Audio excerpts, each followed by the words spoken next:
श्रीमद्भगवद्गीता श्रीमद्भगवद्गीता अथ त्रयोदशोऽध्यायः अथ त्रयोदशोऽध्यायः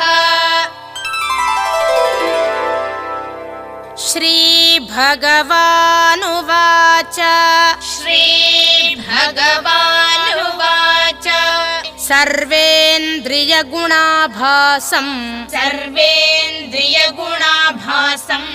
सर्वेन्द्रियविवर्जितं सर्वेन्द्रियविवर्जितम्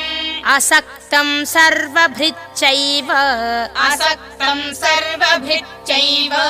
निर्गुणं गुणभोक्तृ च निर्गुणं गुणभोक्तृ च ॐ तत्सदिति ॐ तत्सदिति श्रीमद्भगवद्गीतासु श्रीमद्भगवद्गीतासु उपनिषत्सु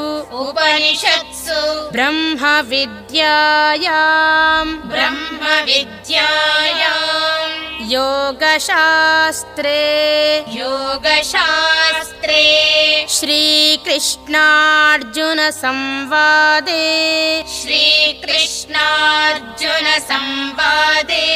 क्षेत्रक्षेत्रज्ञविभागयोगो नाम